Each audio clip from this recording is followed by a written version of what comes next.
વિસાવદરમાં Devmani arts and commerce college દ્વારા welcome પાર્ટીનું આયોજન કરવામાં આવ્યું છે। વિસાવદરની Devmani arts and commerce college દ્વારા વર્ષ 2025ના વર્ષમાં એડમિશન લેતા સ્ટુડન્ટો વેલકમ પાર્ટીનું આયોજન કર્યું છે, જેમાં કોલેજના ટ્રસ્ટી પ્રમુખ શાંતિભાઈ ગણાત્રા, અબુલીભાઈ હિરાણી, મામલતદાર ખોડાભાઈ, નગરપાલિકાના પ્રમુખ દયાબેન સોલંકી સહિત સ્ટાફ તેમજ આમંત્રિત મહેમાનો હાજર રહ્યા હતા। આ તકે પ્રથમથી પ્રાગટ્ય કરી કાર્યક્રમની શરૂઆત કરવામાં આવી હતી। હાજર આમંત્રિત મહેમાનોનું પુષ્પગુચ્છ તેમજ શાલ ઉડાડી સ્વાગત કરવામાં આવ્યું હતું। ત્યારે કોલેજના આચાર્ય ડોઝાલા દ્વારા સ્ટુડન્ટ રેગ્યુલર કોલેજના ક્લાસ ભરી આગળ વધો અને સારી પોસ્ટ ઉપર જોબ કરો તેવી માટે શીખ આપી હતી। અને આ તકે હાજર પત્રકાર હરીશભાઈ મહેતા તેમજ બિપિનભાઈ દેવમુરારીનું પણ કોલેજ દ્વારા સન્માન કરવામાં આવ્યું હતું। જેકેસી ગુજરાતી સાથે હરીશ મહેતા, વિસાવદર।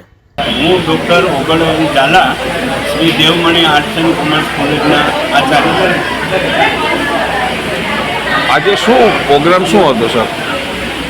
આજરોજ અમારા અંધ વિદ્યાર્થી ભુવન ટ્રસ્ટ દ્વારા પહેલા વર્ષ બીએમાં જે વિદ્યાર્થીઓ બીએ અને બીકોમમાં પ્રથમ પ્રવેશ લે છે એ લોકોને આવકારવાનો વેલકમ પાર્ટીનો કાર્યક્રમ રાખવામાં આવ્યો છે। કેટલા સ્ટુડન્ટોએ એડમિશન લીધું છે?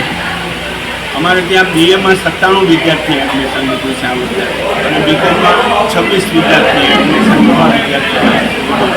ટોટલ મળી અને લગભગ 125 જેવા વિદ્યાર્થીઓ નવા વર્ષમાં એડમિશન લીધું।